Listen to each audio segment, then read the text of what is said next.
सोचिए, एक आलीशान होटल में जबरदस्त पार्टी चल रहा है। नाच गान खाना पीना सब कुछ वहाँ मौजूद है। आप खुद उस पार्टी का मज़ा ले रहे हैं, वहाँ के डांसेस में पार्टिसिपेट कर रहे हैं और वो अपने घर बैठे ही। लेकिन वो रियलिटी में नहीं, एक नकली लोगों द्वारा बनाई गई दुनिया में। जैसे वीडियो गेम्स में होता है, ठीक वैसे ही। अजीब सा लग रहा है ना? लेकिन दोस्तों, आने वाले टाइम में एग्जैक्टली सेम एक दुनिया बनाने के पीछे अब सारे टेक जायंट्स लगे हैं। वो बता रहे हैं कि नियर फ्यूचर में ऐसी एक दुनिया बनेगी जहाँ पे आप घूम सकते हैं, शॉपिंग कर सकते हैं, पार्टी अटेंड कर सकते हैं, स्टडी, काम, ये सब कुछ कर सकते हैं जैसे कि आप इस रियल वर्ल्ड में करते हैं। और आपको इसके लिए कहीं जाना नहीं पड़ेगा। अपने घर बैठे सिर्फ अपने आँखों में एक सिंपल सा चश्मा लगा के आप इतने सारे काम कर सकते हैं वर्चुअली। तो क्या आने वाले वक्त में ये आर्टिफिशियल दुनिया हमारी असली दुनिया को बदल के रख देगी? हेलो दोस्तों, welcome to our channel info and edu. अब दुनिया के बड़े बड़े टेक जायंट्स इस दुनिया को ही बता रहे हैं इंटरनेट का फ्यूचर, और वो इस दुनिया को बोल रहे हैं मेटावर्स। दो शब्दों से बनाए गए हैं इस वर्ड, मेटा और verse, means beyond the world. जहाँ मेटा एक ग्रीक वर्ड है जिसका मीनिंग है बियॉन्ड, और वर्स आया है यूनिवर्स से। एक तरफ से देखा जाए तो मेटावर्स हमारे असली दुनिया जैसे ही है, फर्क सिर्फ इतना वो आर्टिफिशियली लोगों द्वारा बनाई गई है और हम इस दुनिया में घूम फिर सकते हैं virtually, means digitally, not in reality. आइए एक एग्जाम्पल से ये बात समझते हैं। मान लीजिए आप जुरासिक पार्क मूवी देख रहे हैं अपने घर बैठे। अब जब हम फिल्म देखते हैं तो वो 2 डायमेंशन में देखते हैं। सामने कुछ दूर फिल्म के सारे घटनाएं होते हैं पर्दे पर। लेकिन मेटावर्स के दुनिया में आप सीधा इस जुरासिक पार्क में घुस सकते हैं फिल्म देखने के वक्त। इसमें लगेगा कि आप रोड के साइड में खड़े हैं और डायनासोर आपके सामने से जा रहा है।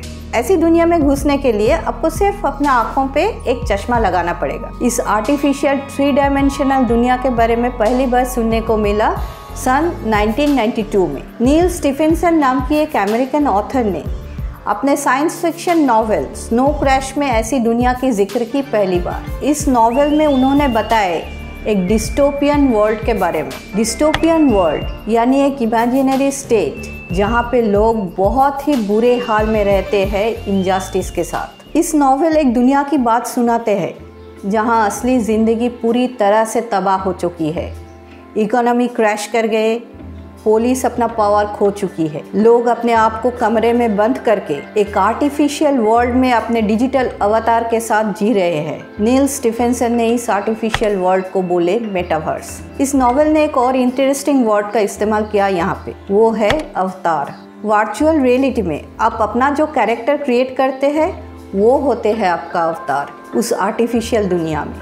सन 2009 में जब अवतार फिल्म रिलीज की तो संस्कृत भाषा से लिए गए इस वर्ड का पॉपुलैरिटी और भी बढ़ गया। Now fast forward to 2020, almost 30 साल बाद दुनिया में हमला चला है कोरोना वायरस। पूरे दुनिया चली गई लॉकडाउन फेज में। लोगों ने अपने आप को घर के अंदर बंद कर ली, जिंदगी जीना मुश्किल हो गया। सिचुएशन मिल गया स्नो क्रैश नॉवेल से। अब दुनिया के सारे बड़े टेक कंपनीज जुड़ गए मेटावर्स बनाने के कंपटीशन में। इस आर्टिफिशियल दुनिया की डेफिनेशन भी इस नॉवेल में बताई गई दुनिया से मिलती है। इस मेटावर्स में जाने के लिए चश्मे के अलावा और क्या क्या जरूरी होगा? इसके लिए सबसे पहले चाहिए होगा हाई स्पीड इंटरनेट। इस वक्त देश में जो इंटरनेट का स्पीड है उसे यूज करके हम मेटावर्स में घुस नहीं पाएंगे। इसके लिए minimum 5G internet speed necessary है, क्योंकि इतना बड़ा एक वर्चुअल वर्ल्ड को बनाने के लिए और मेंटेन करने के लिए एक huge amount of data upload और डाउनलोड करना पड़ेगा हर वक्त। इसके साथ आएगा ब्लॉकचेन और क्रिप्टो करेंसी।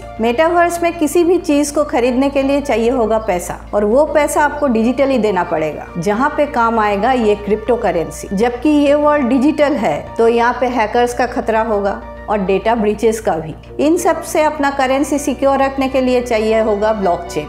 असली दुनिया में अब जब भी कोई प्रॉपर्टी या कुछ भी खरीदते हैं तो आपको कुछ डॉक्यूमेंट्स मिलते हैं जो आपको ओनरशिप को प्रूफ करता है। मेटावर्स में ये काम करेगा NFT यानी कि नॉन फंजिबल टोकन्स। जैसे मान लीजिए आप मेटावर्स में किसी फंक्शन का टिकट खरीदे तो वो टिकट आप ही का है, ये वेरीफाई करेगा NFT। अब आते हैं मेटावर्स को बनाने के लिए ज़रूरी टेक्नोलॉजीज़ के बारे में। मेनली 2 टेक्निक यहाँ इस्तेमाल होगा। एक है वर्चुअल रियलिटी, जो हम ऑलरेडी कुछ वीडियो गेम्स में देख चुके हैं, जैसे रोब्लॉक्स। दूसरा होगा ऑगमेंटेड रियलिटी और AR, जिसमें आर्टिफिशियल एलिमेंट्स के साथ रियल लाइफ का कुछ एलिमेंट्स भी मिक्स किया जाएगा। ये पूरा आर्टिफिशियल नहीं रहेगा। इसका एक एग्जाम्पल है पोकेमॉन गो गेम। एक बड़ा इंटरेस्टिंग सा सवाल यहाँ आता है, लोगों को क्या सच में मेटावर्स जैसी दुनिया चाहिए? सच पूछिए तो अब वर्चुअल वर्ल्ड पे पहुँचने के लिए एक बड़ा सा हेडसेट पहनना पड़ता है, जो काफी हेवी वेटेड है। ज्यादा देर तक उसको अपने सर पे बांधने से सर दर्द और आंखों का प्रॉब्लम दोनों ही होता है। कोई इतना झंझट का इस्तेमाल करके क्या इस दुनिया में इंटर करना चाहेंगे? जो चीज़ आसान होता है वही लार्जली एक्सेप्टेड होता है। जैसे मान लीजिए अब पूरे दुनिया में बॉल पेन का इस्तेमाल ज़्यादा होता है, और वो इसलिए क्योंकि फाउंटेन पेन से बॉल पेन यूज़ करना और मेंटेन करना दोनों ही आसान है। लेकिन ये भी सच है, मेटावर्स का टेक्नोलॉजी जैसे जैसे अपग्रेड होता जाएगा, ये हेडसेट का साइज भी छोटा होता जाएगा। अब ये मेटावर्स का टॉपिक इतना हाइप्ड है कि टेक जायंट्स के अलावा बहुत सारे गवर्नमेंट ने भी इसे अपना रहे हैं अपने तरीके से। जैसे बारबाडोस ने एक एम्बेसी ओपन किए मेटावर्स में। US city Santa Monica entered into this artificial world. ये पहला US सिटी है जो इस दुनिया में एंटर किए digitally. Now comes the question, what about security? Last फरवरी नीना जेन पटेल नाम की एक लंदन बेस्ड औरत Meta's metaverse platform Horizon Venues में उनके अवतार की सेक्सुअल हैरेसमेंट के बारे में रिपोर्ट की। उन्होंने बताया कि इस प्लेटफॉर्म में एंटर करने के जस्ट 60 सेकेंड के अंदर ही उनके अवतार को अन्य 3-4 अवतार ने सेक्सुअली हैरास की। यहाँ नीना जेन पटेल खुद काबोनी वेंचर्स के मेटावर्स रिसर्च का वाइस प्रेसिडेंट और को-फाउंडर है। वो इंसिडेंट इतना खौफनाक था कि पटेल अब तक साइकोलॉजिकली और फिजियोलॉजिकली उस घटना से अफेक्टेड है। इंटरेस्टिंगली मेटावर्स में उन अटैकर्स का कोई आइडेंटिटी ना होने से पटेल उनके खिलाफ कोई रिपोर्ट नहीं कर पा रही है और उन्हें ब्लॉक भी नहीं कर सकती है। मेटा का chief technology officer Andrew Bosworth, उनका कहना है कि इस दुनिया में एक मीनिंगफुल स्केल में यूजर बिहेवियर को मॉनिटर करना इम्पॉसिबल है। अब कितना सेफ है ये आर्टिफिशियल दुनिया हम सबके लिए? क्या हम अपनी असली दुनिया को भूल के ऐसी एक आर्टिफिशियली बनाई गई दुनिया में जिंदगी बिताना चाहेंगे? ये भी एक इम्पॉर्टेंट क्वेश्चन है इस मामले में। अगर ये नकली दुनिया ऐसी एडिक्टिव हो जाए कि हम अपनी असली दुनिया को भूल के इसी में ज़्यादा टाइम स्पेंड करें, तो वो बहुत ही भयंकर बात होगी, क्योंकि तब हम इस रियल वर्ल्ड के बारे में कहीं ना कहीं सोचना बंद कर देंगे, जो एक डिप्रेसिंग बात के साथ साथ खतरनाक भी है। एडिशनली अब तक जब भी हम सोशल मीडिया में जाते हैं, वहाँ पे हमारे सारे मूव्स ट्रैक किए जाते हैं। हमारे हर एक कमेंट, हर एक लाइक को मॉनिटर किया जाता है ताकि हमें वैसे ही चीज़ दिखाई जाए। ऐसा करने से हम दुनिया का सिर्फ एक ही पार्ट देख सकते हैं, लेकिन असल में दुनिया इससे काफ़ी बड़ी है, जिसका कोई अंदाज़ा हम यहाँ से नहीं लगा सकते। जब मेटावर्स जैसे प्लेटफॉर्म में हम एंटर करेंगे और ज़्यादा टाइम इसमें स्पेंड करेंगे, तो ये बिहेवियरल ट्रैकिंग अब से कई गुना ज़्यादा होगा, जो कि एक खतरनाक बात है। इसके बाद इस आर्टिफिशियल वर्ल्ड में हम लोग सब कुछ कर सकते हैं, खाना पीना, नाचना गाना, घूमना फिरना, शॉपिंग करना, खेलना, सब कुछ, पर है वो डिजिटल।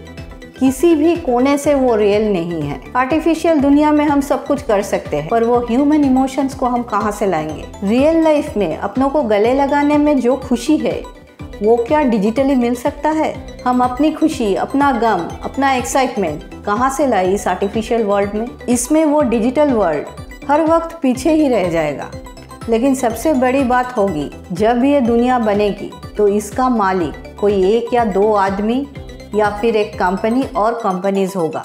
तो एक बार सोचिए उन लोगों के पास कितना पावर होगा, जो कि असल में एक अनएथिकल बात भी है। रियल दुनिया का मालिक कोई नहीं है, यहाँ हम सब मिलकर डिसीजंस ले सकते हैं, पर जब ये पावर किसी 1 और 2 के पास चला जाए तो क्या क्या हो सकता है, इसका अंदाजा लगाना एक मुश्किल काम है। तो क्या ये मेटावर्स ह्यूमैनिटी के लिए सही रहेगा? क्या है आपका सोच इसके बारे में? ज़रूर शेयर कीजिए अपना थॉट्स हमारे साथ। वीडियो अच्छे लगे तो प्लीज़ इसे एक लाइक करना और सबके साथ शेयर करना। मिलते हैं अगले वीडियो में, तब तक के लिए stay safe and stay happy.